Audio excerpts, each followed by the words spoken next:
Hi, I'm Jay with Classic Kitchens, etc.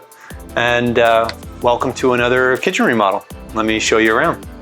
So we have our white marbly looking quartz countertops. This is a material called Victoria White from Arizona Tile. And we put that on this espresso island. Then we have the white perimeter cabinets. We have the 36-inch hood. We have a 36-inch cooktop with a 30-inch oven. We have the fridge built in real nice here. You can see that. We have a very small gap around the edge and across the top. So it looks like a real built-in fridge, even though this is a freestanding fridge.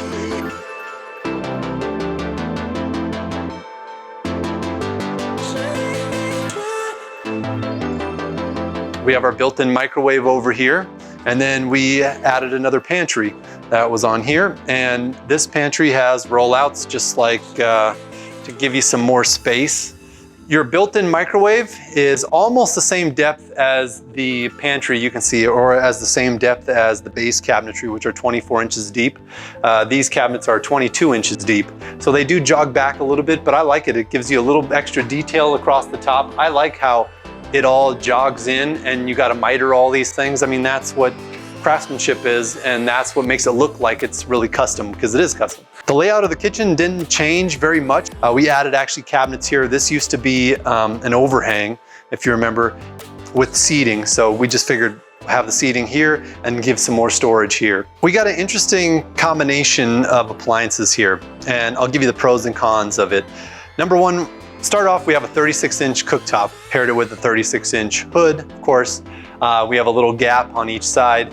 The tile stops at the bottom of the hood. Now with the appliances, we have a cooktop and oven. Now this takes the place of your regular range system that has an integrated cooktop and oven built in. So the difference is that situation will be a little bit less as far as cost-wise for the two appliances. Typically a 30-inch or a 36-inch range that's all built into one unit is going to be a little less than these two components. So cost is one factor, but as far as the aesthetics and functionality, this is a pretty cool aesthetic to have the countertop not get interrupted, because normally you'd have the range here. So this countertop would stop here, it would have a return there, and then same thing on the other side, and then you'd have the range go in there. Now this countertop goes right across, very nice and smooth. It has a really nice clean line, and then everything has a really nice built-in look. As far as the exhaust fan goes, if you have the motor in the exhaust, which is pretty typical to have the motor in the exhaust, you're gonna hear a noise, especially if it's on high. You know, you can hear that. If you really don't want that and you got a little extra in your budget, you can actually get a kit that has the motor unmounted on the exhaust so that you can mount it in the ceiling. The only thing that you can't do it on, or that it gets real difficult, I haven't been able to successfully engineer it, is on a two-story house like this one. It's not like a single story where you have an attic that you could put it up there. So there's really no space to put it. So in this situation, the only option is just to hear a little more noise. Okay, so as far as cabinet options, I like to do 4 base bank of drawers always. We also installed a spice rack. These are very popular these days. These shelves are adjustable, so you can put tall things in, medium-sized things. You could, organize it however you like, and everything is soft close. We also have a Super Suzan here. Now this over the Lazy Susan. Lazy Susans typically have a pole. These Super Suzans over the Lazy Susan, they can carry more weight because of the way that they're designed. These are solid shelves instead of a plastic on a pole, and then a Lazy Susan built inside there. So those are called Super Suzans. Still have the 2-door thing, so this is something that you always want to be careful. This door closes first, that door closes second. If you get a little sloppy, then you can end up hitting this door on this door and start to chip the paint. This is a cookie sheet cabinet, and really that's all a cookie sheet cabinet is an open cabinet that has dividers in it so that you can, stack your cookie sheets and baking pans upright like a bookshelf, and it makes it easy to pull things out, to get at things. Also, it's a good place. You can see here that they have their cutting boards in there, which is another good thing to hide in there. I have this corner cabinet here. I really like to do these corner cabinets, as you've seen from my other videos. It gives you a little more space. It has a really cool custom look to it. So when you open it up, there is shelving in there. They're Lazy Susans as well. They spin around, brings things to you. It's just a useful way to use the space. Then we just have regular upper cabinets here, nothing really fancy, 12-inch deep. You can get these different depths depending on, you know, if you want to go a little more custom, they are customizable, different depths. At the kitchen sink, we went with a white quartz sink. Now, I really am a big fan of the quartz sinks. They're very durable, hard to stain, easy to clean, very hard to chip and scratch. They're really nice. We paired that with a brushed nickel faucet. This is by Moen, and this is a double equal bowl sink. They also come in an unequal bowl, which would make one a little bit bigger than the other, and then a single bowl, which would basically eliminate the center divider here. On the end part of the kitchen, we have your dual trash and recycle. This is also soft close. I always like to strategically place it by the sink, by a prep area, as close as I can to the oven, you know, next to the working triangle.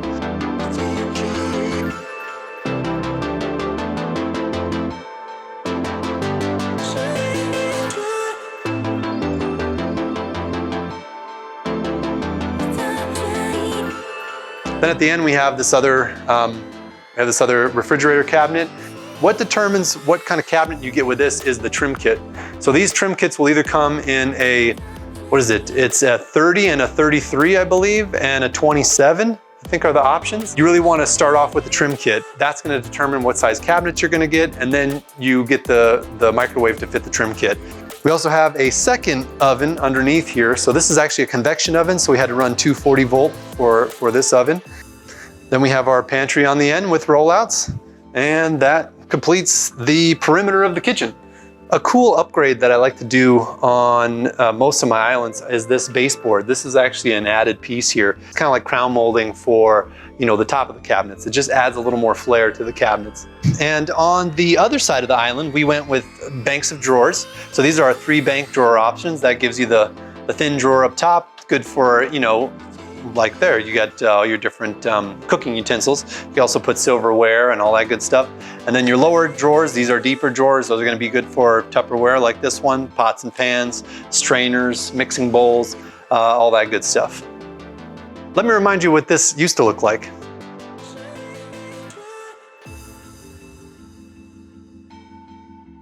So isn't that a huge difference? I mean, what a day and night difference that is. Making a little more molding around it, adding the trim around it versus just that, you know, blockiness coming out of the wall makes a huge difference. And then we added this mosaic. This is a marble and glass mosaic, and everything else is pretty much the same. Although, if you did notice also, the bookshelves that are flanking this, both sides of this, were a different color. Now these were already installed when we came into this project, but we wanted this to match the island.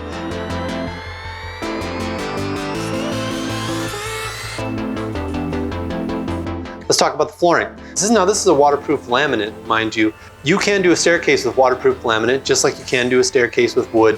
And it has kind of the same components. It has a stair nosing that sticks out past what's called the riser, which is this part here. And then this is the stair tread, it's called, which is the top part. And then the end part of the tread is called the stair nosing. Then we have the floor, again, like the staircase. This is a waterproof laminate. It's got a really good color scheme to it. It's got browns, it's got grays, it's got light browns, dark browns, grays. Then we've added some new baseboards to the project as well. Now, baseboards are important, especially with a floated floor. A floated floor just means any floor that's not adhered to the ground. Anything that's not secured to the floor is a floated floor. And you hold it down by the ends, basically, because they clip together in the center, so they're all holding each other. You know, each board holds the next board until you get to the end. Then you put your baseboard on, and that's what holds the end in place. Another upgrade that you could do that I would really consider, and it makes a huge difference, especially if you have 1.5-inch bullnose corners for your drywall corners like these. This is 1.5-inch bullnose. This normally had a mitered edge baseboard, was what it was before. So now that it's got these rounded corners on it, just look how much better that looks. It all fits this bullnose piece instead of having a mitered corner. And we have this little shower here that we also did as part of this kitchen and great room downstairs floor remodel, basically. It has this, this goes underneath the staircase here. So of course, this is why we have this angled ceiling here. And I just figured let's tile up to here and tile the whole thing. So we use these 2.5 by, I think they're 12-inch pieces of porcelain tile. And these are meant to look like a marble that's like a vein cut marble. So that's why it has a very like linear pattern to it. You can get real marble that looks like that. But why get real marble and have to take care of it when you can just do it with porcelain and it's bulletproof? And then you match that with, I'm sure you've heard me say this a million times, the grout we use is an epoxy-based grout. Acrylic-based grout. If this is the first time you've watched my videos, we use acrylic-based grout. Those are very hard to clean, hard to install, but once you get it installed, once it dries, you never have to seal it. Really hard for mold and dirt to get in it and stick on it. It still can happen, but it still will happen, but it's easier to clean. Then over here with the fixture, we did one fixture. We did the shower faucet and a hand shower. Now this is a multifunction shower head, so this has 4 different sprays on it. And it is also adjustable up and down here. And then we just did a regular shower valve with it. For the enclosure, we did a door and a panel. So, you know, this is leaded glass, so it has a little bit of a green tint when you look on the side, but when you look straight on, you can't tell. We did a 30-inch door and a 5-6-inch panel. You really don't want to do a door bigger than, let's say 30, 32 starts to push it because it'll strain the hinges. So thanks for taking the tour with us, and we will see you on the next one.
Hello friends, and welcome to another episode of, no, I don't know, what am I doing? Let's see, what else can I play with here? Normally, I have not checked in here, so let's see if I can guess it. I'm gonna say this is gonna be your tin foil and your saran wrap and your stuff like that. No, it's not. All right, but it's gotta be in this one. Yes, we have Ziploc bags. I was close. I knew it was some kind of storage thing. And then that's an empty drawer, which they have an empty space there. And then this is, looks like silverware maybe or something like that. Uh-oh, something just fell off. I always like to strategically, wow, if I can say strategically, feeling free. And I'm free. Okay, don't put that in there. I'm glad you recorded that. I'm free falling. Okay, here we go, say. Take 2 and action. So let me show you what this used to look. No, what did I say before? I was so perfect before. I said, let me remind you. Yeah, that's basically it. So now let's, right? Okay. Oh, thanks for taking that. That's it.